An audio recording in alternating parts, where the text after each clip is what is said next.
Today we are with Professor Henry Mintzberg, specialist in leadership, management, and strategy. Thank you very much, Professor Mintzberg, for being with us. Pleasure to be here.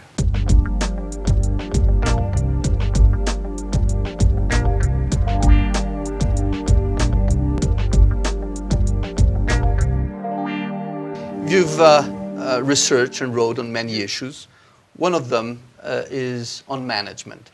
Right. And you compare management with a symphony orchestra and different roles there. Can you share those stories or parables? Yeah, well, management's loaded with myths. I mean, we're just loaded with myths of all kinds. And one of the myths is the manager sitting on the podium conducting the orchestra, and you go like this, and the accountants all play, and you go like this, and marketing comes in, and then sales comes in, and everything's glorious, except it's not like that at all. And a fellow named Len Sales, who studied American middle managers, said, it's like an orchestra conductor, all right, but during rehearsals, not during performance, where everything's going wrong, and the stage hands are making noise, and people aren't playing right, and everything's going wrong. So the myths die very strong, but managers like to think of themselves as very grand. Some managers do anyway. And what would be the right myth, the right comparison of what a manager is? Well, the orchestra conducting during rehearsal is not a bad idea. I like the phrase calculated chaos, controlled disorder. Managerial work is not organized very well because you never know what's going to happen next. So managerial work has to be very adaptable, very flexible. You have an expression in Brazil, don't you, about finding the way around, and that's how do you say it in Portuguese? Jeito. Yeah, and managing is very much like that. Brazilians probably make very good managers because of that. Would you distinguish management from leadership, and if so, how? No. Would you like to hear more? I think it's a dangerous distinction. Why? Because managers who don't lead, nobody wants a manager who doesn't lead. A manager who doesn't lead there's no inspiration, there's no feeling, there's no oomph. A leader who doesn't manage doesn't know what's going on. They're disconnected. And we have this idea of grand leaders who sit up on top of these orchestra pedestals and sort of lead that way. And that's not leadership. That's disconnection. That's detachment. So I believe that leadership and management have to be combined. And how do you develop leadership abilities and managerial abilities? You don't. Okay. At least you don't create leaders in a classroom. You don't create managers in a classroom. You simply don't do that. And anybody who believes that is dangerous. Anybody who comes out of the Harvard Business School with an MBA should have a skull and crossbones, the pirate on their head saying, warning, not prepared to manage. Because there's nothing you can do in a classroom to turn someone into a manager or into a leader. On the Harvard Business School MBA website, the word leader or leadership appears 55 times. It's a sham. It's a sham. They don't create leaders. George Bush went through the Harvard Business School. You don't create leaders that way. He got quite far. He became president of the United States. Partly thanks to his Harvard MBA. Absolutely, absolutely. But lots of managers got far, and their financial institutions are collapsing under them. Wagoner got far running General Motors, and that's collapsing around him. So there's another Harvard MBA. So there's no shortage of... We'll come back to the... You see, what Harvard does is it gives you the opportunity to move ahead. You have the old boys network, you have the status, you're fast talking, you learn how to make an argument in a case study discussion, and you learn how to make that argument based on 20 pages read before about a company you know nothing about besides those 20 pages. What kind of a manager or leader does that make? What you can do is take people who are leaders, who are managers, and you bring them into the classroom to work with each other and reflect with each other on their own experience and learn from their own experience. So you don't turn them into leaders or managers. You take those managerial skills and experience and leadership experience and you use it to enhance their understanding of themselves. But you just said that you don't do that in a classroom, and you're describing a classroom environment. You can do that in a classroom. You can't create a manager or a leader in a classroom, but you can take people who are leaders and managers and do wonderful things for them in the classroom by letting them learn from their own experience. So you need previous leaders to go into the classroom. Yeah, established leaders. Yeah. So how does anyone become a leader? Or is it for everyone to be a leader? What are the characteristics to be a leader in the first place? First of all, there's no such a thing as a leader for everything. So leadership works in the time, in the context, in the situation. So sometimes the right person appears at the right time and exhibits leadership capability. I mean they're capable of leading in other contexts. So leadership is not a generic thing. Is leadership born or made? Leadership is born and made. It's born in the sense that not everybody is born to be a leader or a manager for sure, but through your personal experience and your challenges in life and the difficulties you face, kinds of jobs you have, you learn your way with the potential from birth. You learn your way into leadership and management capabilities, and you do that through experience on the job. And then we can come in as academics in a university setting or management development programs and enhance and enable those people to enhance their capability. In your experience, what would be the 2 or 3 key characteristics of leaders? I'm going to give you a particular answer to that because I'm writing a book now called Managing, and the last chapter is called Managing Effectively, and I open the chapter with what are the qualities of the effective manager / leader. Okay, so that's an advance on your new book. A little bit of an advance on my new book, and I basically say, well, find a list. There are lots of lists, and I find one list, and I list the 6 or 8 characteristics on that list, because every list, you can't have a list of 40 characteristics. No. So you have a list of 6 or 8 characteristics. So I list them, and then I say, oh, wait a minute, where's intelligence on this list? Where's energy on this list? Surely effective managers are intelligent. Surely they have energy. So we have to add a couple more. And I said, basically, we have to put all the lists together. So I took all the lists I could find, and I came up with 38 qualities that you must have to be an effective manager. And I added one more, tall. Because no list has tall, but that's the only one for which we have empirical evidence, that on average, leaders and managers are taller on average than other people. Jack Welch is not tall, or no, Napoleon wasn't tall, but on average. So I facetiously add tall to the list. And basically I say, if you want to be an effective manager, you have to be all 38 of these characteristics. But Superman wouldn't even qualify. I mean, kryptonite, if kryptonite was on the list, Superman wouldn't qualify. So I conclude that effective managers and leaders are flawed. Everybody is flawed. But in the job, they're not fatally flawed. Okay. So this idea of finding the magic formula for what makes people, it's a question of what the job is and what their characteristics are and whether their flaws are not fatal. If you want to find out what somebody's flaws are, marry them or work for them. And you'll find out very quickly what their flaws are. But if you're a mature human being, you also realize that in most cases you can live with those people and even admire them, even though they're flawed, because we're all flawed. So there's no magic formula for... I have my favorite characteristics. Come on, go for those. Well, I mean, I don't know. I just... empathy, or, you know... thoughtfulness. Thoughtfulness I put high on my list. Empathy, a sort of an understanding of people, a concern, an ability to deal with people. On the other hand, there are some miserable SOBs who are effective in certain conditions. People who are thoughtless, I'm not sure there's too many effective managers who are thoughtless. George Bush is thoughtless, but I don't think he was a huge success. So Welch is very smart, and he thinks for himself. And I think really good managers and leaders think for themselves. They don't follow the crowd. They don't buy subprime mortgages because everybody's buying subprime mortgages. They're in touch. I think they know what's going on.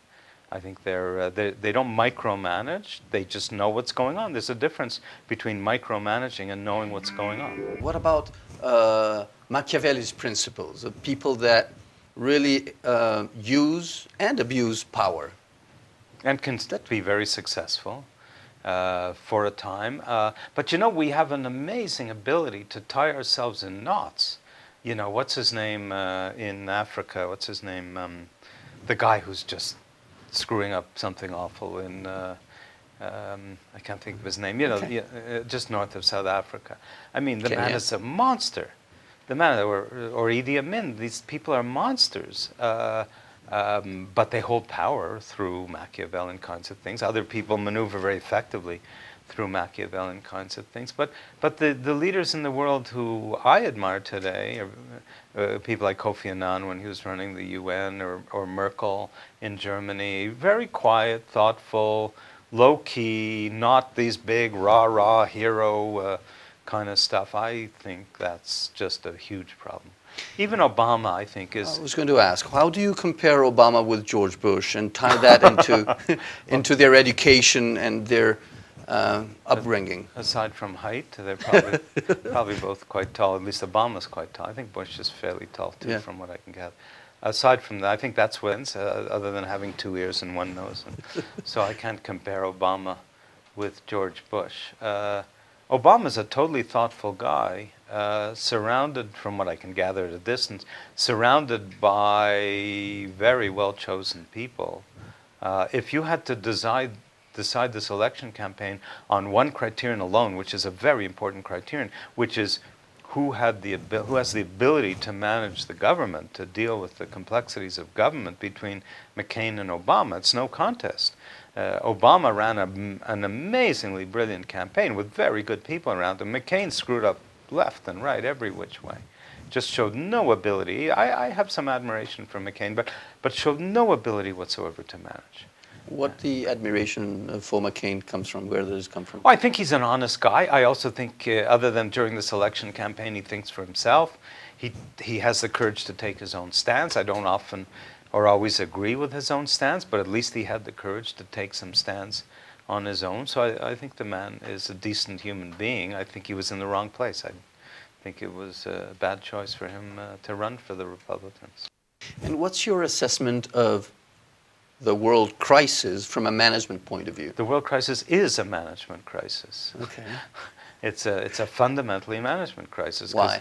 Well, Joseph Stiglitz just said at the conference a few minutes ago that it's a financial crisis, but behind the financial crisis is a management crisis, because people haven't been managing their organizations. Number one, they were selling these, what he called toxic mortgages, these subprime mortgages, just selling them in order to create sales out of nothing, and push, very short term, no sense of long-term need and so on. And number two, the financial institutions that bought this junk were not managing their businesses. They were not managing their businesses, and their people weren't managing their businesses. How could anybody who looked at those mortgages and saw what was behind them possibly buy them? It was... Why? Because that's an interesting question. No one wants to shoot oneself in the foot.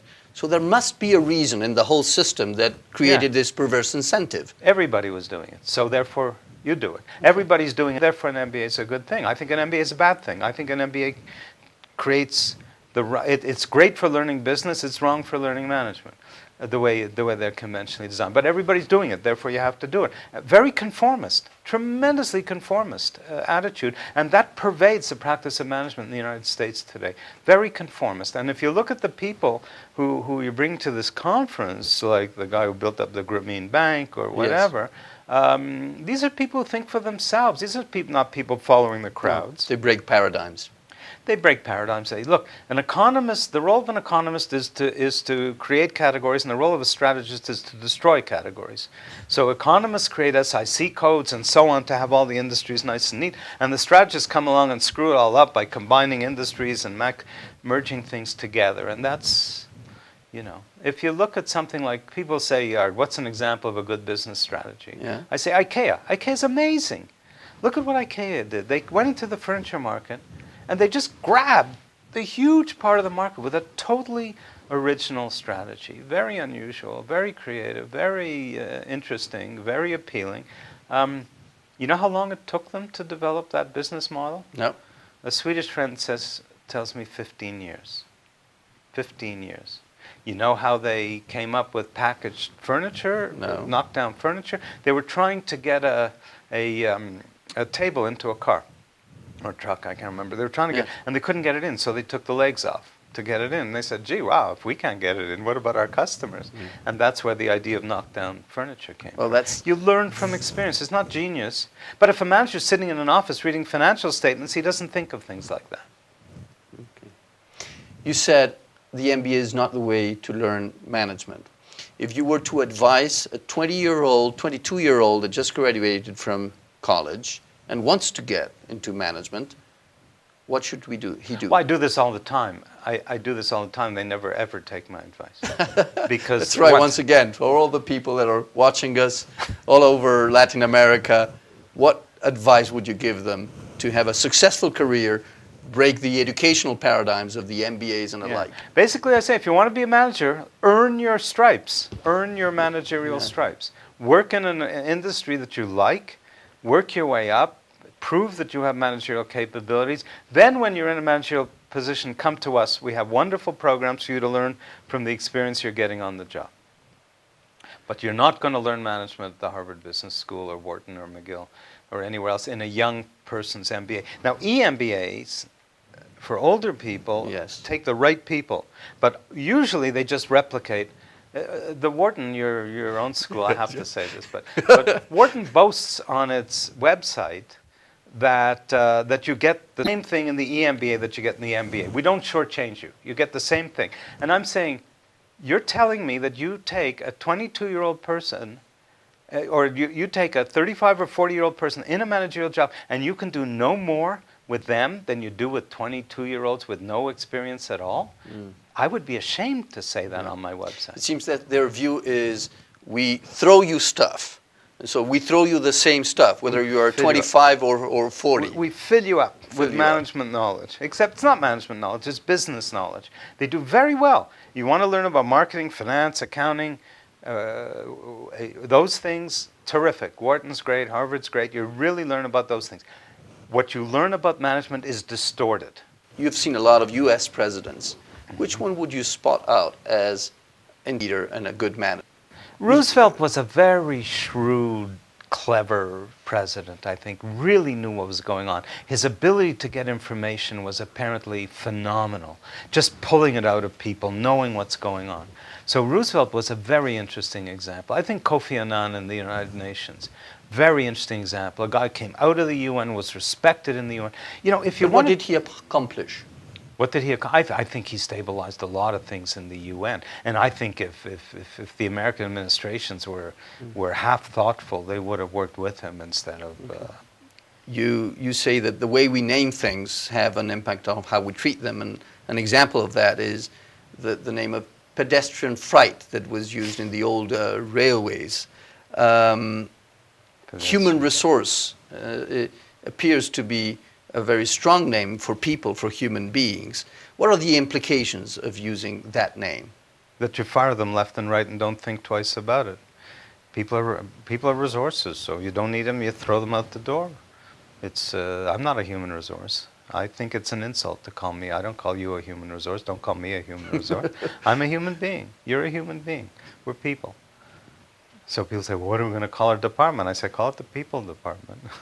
Call it the human being department. I mean, human resource is a terrible term. Just think about it. We're resource, or human assets, or human capital. It's this economic domination of our thinking that's horrible.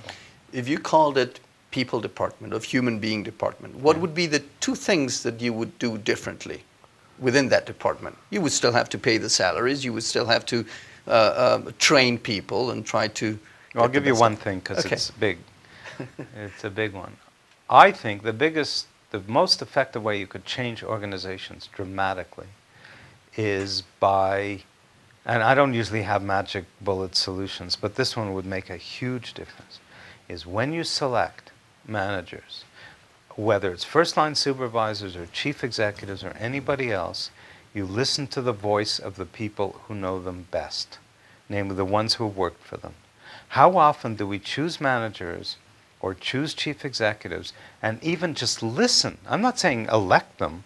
I'm saying listen to the voices of the people who worked for them, who were managed by them, who were led by them, and hear what they have to say. When Bolton was proposed as the UN ambassador for the United Nations, and there was so much resistance in Congress, somebody described him as a kiss-up and kick-down sort of guy. We're loaded with kiss-up and kick-down managers. We're loaded with managers who can suck up to, to more senior people and impress more senior people, but are nasty with the people working for them. These are the worst kinds of managers. They're the worst kinds of managers. We're loaded with those people. Chainsaw Al Dunlap and all these kind of famous, horrible people. So listen to the voice of the people who know the candidates best. You know, there's one famous company that you know well, probably everybody listening knows well, leader in its field for decades. Absolutely top respected leader in its field for decades. And it chooses its chief executive for a 3-year term, through a closed vote of its senior management. Okay. Which company is it? It elects its chief executive through a closed vote of its senior managers. Can't guess? No. It's called McKinsey & Company. Ah, yeah. Okay. Did they ever recommend that to any of their clients? Does it work? Works for McKinsey. Okay. If it works for McKinsey, did they ever recommend it to anybody else? Because I think if you're advising of listening to the people who work for a leader to be promoted, versus what probably is done today, that is measure the results of that leader. Oh boy. Would results obtained versus satisfaction of the people working for them, which one measuring of the two results measuring results is destroying American management, because you can much more easily measure short-term results than long-term results. Okay. So people are getting promoted based on short-term results. That's the whole subprime mortgage mess, is that people are just selling these mortgages quick and the hell of the future. 2-3 years, I'm gone, with my bonuses, so who cares? I have a whole section in my new book on how you assess managerial effectiveness. Good luck. If somebody goes into a job as sales manager and increases sales by 40% in 2 years, is he an effective or she an effective manager? Well, number one, maybe the market grew by 60%, therefore they were ineffective. Maybe somebody else could have grown it by 90%. I mean, how do you measure these things? We have simple measures. Sure, you can have measures, but they're very simplistic. And you have to be very careful about those kinds of measures. So measurement is not the solution. I have one word for measurement. Okay. It's called Enron. Okay. Enron did lots of measuring. So we are flawed in the measurement system, and I agree. That creates perverse incentives for all the managers. What would be a characteristic of the 21st century corporation, of a successful 21st century corporation? One is to listen to their people. Just common sense. Common sense. Just common sense. Truly serving their customers and not pretending to serve their customers while making lots of money. Not viewing their customers as dollar signs, but viewing their customers as the most important thing is to serve those customers and satisfy those customers. Respecting the employees, building a sense of community. For me, the word communityship should go along with leadership all the time. We shouldn't talk about leadership ever without talking about communityship, because it's about community, it's about people working together and pulling together. But if every time the stock drops a few points you fire them, not because you're losing money, but because you're not making as much money as you did last year, therefore you fire 3,000 people. It's like throwing bones to the financial analysts. You're killing your company by getting rid of the heart and soul of the company because you didn't quite make your numbers. Well, then we have a big challenge in the 21st century, is to realign the incentives with the true creation of value, as you say, in the community and in the business. Thank you very much, Dr. Mintzberg.